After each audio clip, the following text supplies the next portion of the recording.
ప్రజలు మిమ్మల్ని నమ్మే పరిస్థితి లేదు. ఓకే చౌదరి గారు సార్, ఇప్పుడు నేను ఒక మాట అడుగుతాను. వైఎస్ఆర్సీపీ పార్టీ నిన్న ముఖ్యమంత్రి గారు కాకినాడలో బటన్ నొక్కారు. మీ చేతిలో సెల్ ఉంటే వైఎస్ఆర్సీపీ పెన్షన్ల పథకం ఇప్పుడే ఆన్ చేయండి. ఆన్ చేస్తే 16 లక్షల పైచీలకు పెన్షన్ ఇస్తామని చెప్పారు. ఇప్పుడు మీరు కాకినాడలో ఆ డిస్టర్బెన్స్ ఉంది, పక్క 3 అంకెల కన్నా అవినీతి ఆన్ చేయండి. ఒక్క పెన్షన్ లేదు సార్. 66 లక్షల పెన్షన్లకి యాజ్ ఆన్ టుడే సీఎం యాష్ బోర్డ్ కొనుక్కండి అనుమానం ఒకటి 9 లక్షలు పెసగాల అంటే ఎవరిని మోసం చేస్తున్నారు? ఎవరు మీకు ఓట్లు వేస్తారు? నేను అడుగుతున్నా. మా పార్టీలో లోకేష్ గారు డెసిషన్ తీసుకుంటారు, చంద్రబాబు రెడ్డి, అది మా పార్టీ అంతర్గత విషయం, ఎవరైనా డెసిషన్ తీసుకో. మీరు అవాతాతలకు పెన్షన్లు ఇచ్చారు, సంక్షేమ కార్యక్రమాలు ఇచ్చారు అని చెప్పిన మీరు ఏ రకంగా న్యాయం చేశారు? ఇది ఏ రకంగా ప్రజలు మీరు ర్యాగింగ్ చేస్తున్నారు? ఇంకా రెండో విషయం, మేము మా మీద అక్రమాల కేసులు పెట్టారు, ఢిల్లీకి వెళ్ళారు. మరి మీరు 20-30 సార్లు పేరు చేసి ఎందుకు పేరు సార్? 32 కేసుల కోసమా, ఈడీ కేసుల కోసమా, జైలు కోసమా, అవినాష్ రెడ్డి కేసుల కోసమా, లేదంటే మన కేసులు పక్కన సార్? ఇక్కడ నేను ఆదిగా సార్ నడతగల మీరు మాట్లాడి నడతగల. అయితే ఇక్కడ ఏంటంటే జగన్మోహన్ రెడ్డి గారు ఒక్కనే చేశారు, ఒక్కనే శర్మ గారు ప్లీజ్ మీ టైం అంతా మీరు తీసుకున్నారు కదా. ఇప్పుడు జగన్మోహన్ రెడ్డి గారు చెల్లెలు ఎక్కడ ఉన్నారు? మరి సొంత చెల్లెలు కదా, ఆవిడ ఎందుకు ఎండిపోటు పొడిచారు? అలాగే ఈరోజు అమ్మగారు ఎక్కడ ఉన్నారు?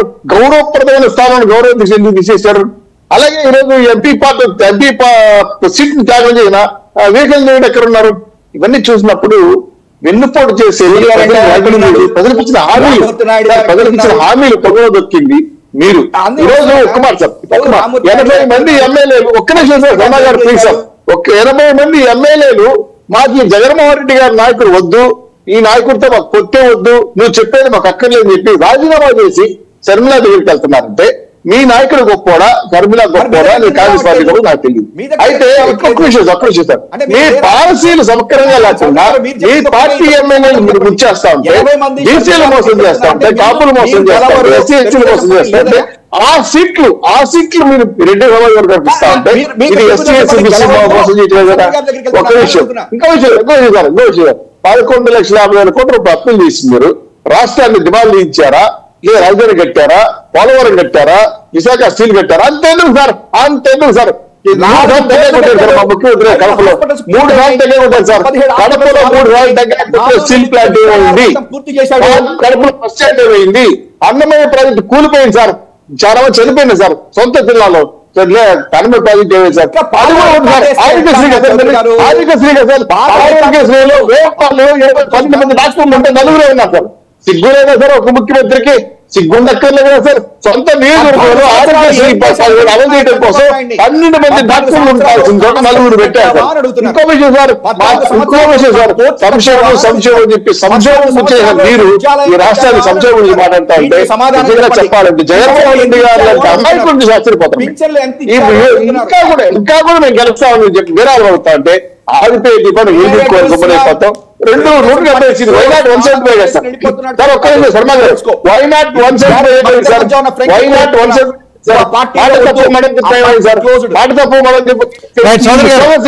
చౌదరి గారు టైం కూడా కావస్తుంది. ఒకసారి ఫైనల్ గా నాగేంద్ర గారు మాట్లాడతారు. టైం కూడా కావస్తుంది ప్లీజ్. మీ ప్రభుత్వానికి కూలిపోయిన వచ్చింది, మీ పనులు మీరే వేస్తున్నారు, మునిగిపోతున్నారు. అందుకే hello AP bye bye YCP, hello AP bye bye YCP. Srinivas గారు ఒకసారి నాగేంద్ర మా గురువు గారు శర్మ గారికి చెప్పేది ఏంటంటే, ఆయన ఎంత ట్రై చేసినా ఈడంతా ముదిరిపోయిన స్టూడెంట్ ఉండేది. ఇప్పుడు బాజీ సార్ ఆయన రచ్చ పెట్టాడు.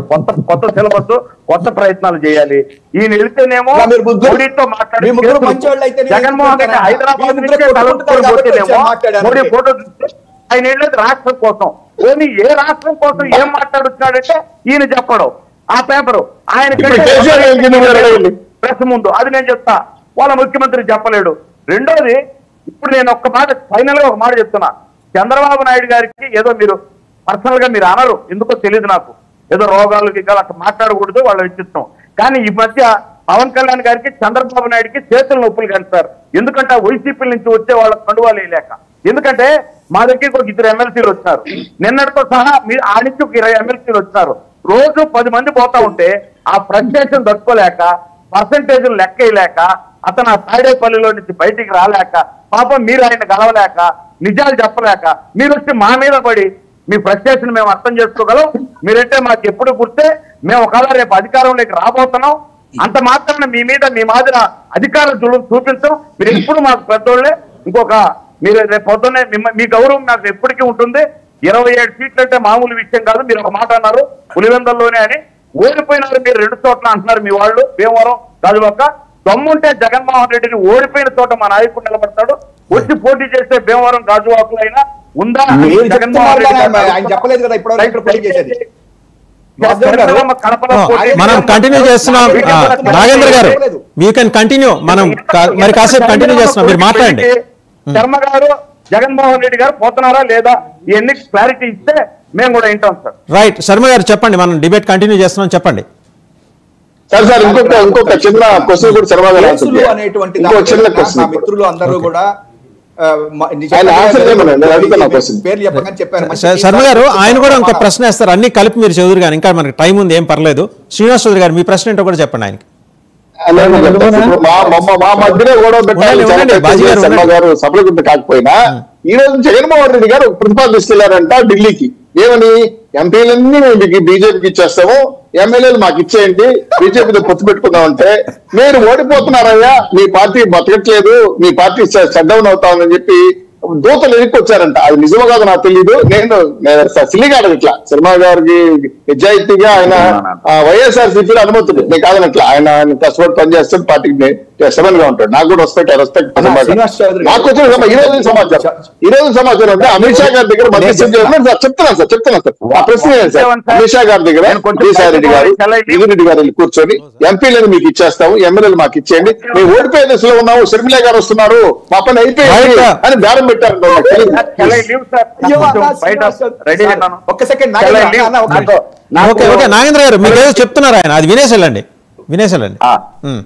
ఒక్క నిమిషం అన్న. నాకు బాధ వేస్తుంది ఏంటంటే మా శ్రీనివాస్ చౌదరి గారు మా చంద్రబాబు వస్తున్నాడు అని చెప్పట్లా, షర్మిల గారు వస్తున్నారు అని చెప్తున్నారు. నా బాధ అది. అరే మీ పార్టీ పేరు, మీ నాయకుడి పేరు చెప్పన్నా. నేను షర్మిల గారు వస్తున్నారు కాబట్టి అమిత్ షా దగ్గరికి వెళ్ళి 60 సీట్లు పార్లమెంట్ ఇస్తామని ఏంటన్నా? మన నాయకుడి పేరు చెప్పండి అన్నా. ఆయన పవన్ కళ్యాణ్ గారి పేరు ఎక్కడ పోటీ చేసేది చెప్పరు. మీరేమన్నా చంద్రబాబు పేరు పవన్ కళ్యాణ్ వెళ్తాడా వెళ్ళడా? పవన్ కళ్యాణ్ గారు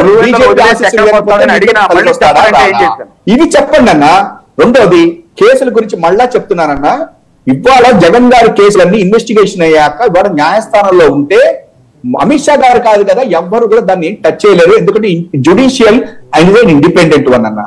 ఇవాళ చంద్రబాబు గారి కేసులన్నీ ఇంకా ప్రస్తుతానికి ఇన్వెస్టిగేషన్ వాళ్ళ దగ్గర ఉన్నాయి కాబట్టి చంద్రబాబు గారు చెప్పినట్టుగా ఇన్వెస్టిగేషన్ ఏజెన్సీస్ సిబిఐ, మీకు గుర్తుందో లేదా, సిబిఐ వస్తుంది నా మీద అని చెప్పని జీవో ఇష్యూ చేసినట్టుగా లోకేష్ అమిత్ షా దగ్గరికి ఎందుకు పంపించాడని మీరు చెప్పుకోవాలి తప్ప ఇవాళ జగన్ గారు ఇవ్వన్నా. ఇంకొక విషయం చెప్తున్నా, నేను మళ్ళా చెప్తున్నా, ఇవాళ ఎవరు గెలుస్తారు ఎవరు అనేటువంటిది ప్రజలు నిర్ణయించి తీరుతారు, దాంట్లో అనుమానం ఏమక్కర్లే. కానీ నేను ఇవాళ ఈ రాష్ట్ర ప్రజలకి మీ వైపు నుంచి ఇందాక మీరు పింఛన్లు అంటున్నారు, మీరు మళ్ళా సెల్ఫ్ గోల్ వేసుకుంటున్నారన్న. పింఛన్లు అనేది అక్కడ ఏదన్నా టెక్నికల్ గా, ఎందుకంటే నాకు తెలియదు, మీరు చెప్పిన దాన్ని నేను డెఫినెట్ గా నమ్ముతా. ఎందుకంటే చూడండి కావాలండి, వినండి నేను చెప్తున్నా, నమ్ముతా. కాకపోతే అక్కడ ఏమైనా టెక్నికల్ గా ప్రాబ్లం ఉంటే 1 రోజు 2 రోజుల్లో తీస్తారు తప్ప పింఛన్లు విపరీతంగా అందుతున్నాయన్న. అవ్వాల 1,40,00,000 ఈ పింఛన్లు ఉన్నటువంటి మొత్తం ప్రతి నెల 1వ తారీఖు అవాతాతలు నమోదు చేస్తాను, ఇంటికి పోయిస్తానన్నారు సార్. ఈ రోజు 4వ తారీఖు సార్. నేను చెప్పండి మీరు 4వ తారీఖు అంటే అసలు మీరు ఇవ్వని దాని గురించి మాట్లాడుతున్నారన్న. ప్రజలు పింఛన్లది ఎత్తకండి, నేను మీకు అడ్వైజ్ ఇస్తున్నా. పింఛన్ల గురించి ఎత్తకండి.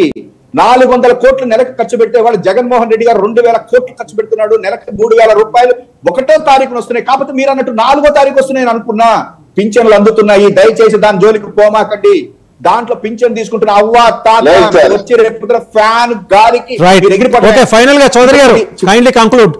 చౌదరి గారు సార్, 66 లక్షల పెన్షన్లో గవర్నమెంట్ శాసనసభలో కేబినెట్ లో 55 లక్షల పెన్షన్లే మేము ఇచ్చాము, 66 లక్షల డబ్బులు వెళ్తున్నాయి. ఏంటి సంగతి అంటే 10 లక్షల పెన్షన్ డబ్బులు ఏమవుతోంది? ఇది సేవా పేరుతో సర్వీస్ కుట్ర కాదా, కుంభకోణం కాదా? మీరు చౌదరి గారు లేవనెత్తిన అంశం రైట్. శర్మ గారు, చౌదరి గారు లేవనెత్తిన అంశం మీద మళ్ళీ మాట్లాడదాం, ఖచ్చితంగా మాట్లాడదాం. థ్యాంక్ యూ వెరీ మచ్ సుందరాం శర్మ గారు, చౌదరి గారు, శ్రీనివాస్ చౌదరి గారు, నాగేంద్ర గారు.